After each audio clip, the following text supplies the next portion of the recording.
So দেখুন বন্ধুরা, আমার ছাদ বাগানে কত সুন্দর ব্যানানা ম্যাঙ্গো ধরে আছে।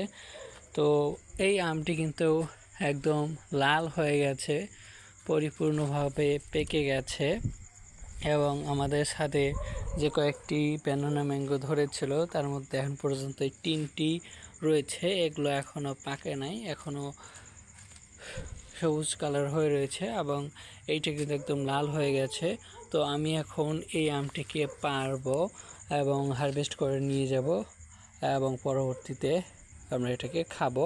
আপনারা দেখতে পাচ্ছেন এই পাশের যে অংশটি রয়েছে, এই অংশটি কিন্তু এখনও সবুজ কালারই রয়েছে, আর এই পাশের অংশ কিন্তু একদম লাল বর্ণ ধারণ করছে। এর কারণ হচ্ছে যে এই পাশের যে অংশ, এই পাশে কিন্তু সূর্যের আলো একটু কম পড়ে আর এই পাশে সূর্যের আলো বেশি পড়ে, যার কারণে এই পাশটা একদম লাল হয়ে গেছে আর এই পাশটা কিন্তু সবুজ কালার রয়েছে। কিন্তু মজার ব্যাপারটা হচ্ছে যে এটি কিন্তু পেকে গেছে এবং এখানে আমরা নরম নরম দেখতে পাচ্ছি।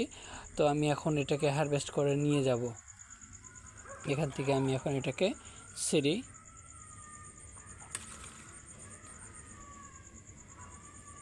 এই যে আমটিকে দেখেন আপনারা, এটাকে আমি ঘরে একদিন রেখে যদি এটাকে খাই তাহলে সবচাইতে ভালো হয়, তাহলে অনেক বেশি মিষ্টতা পাওয়া যাবে।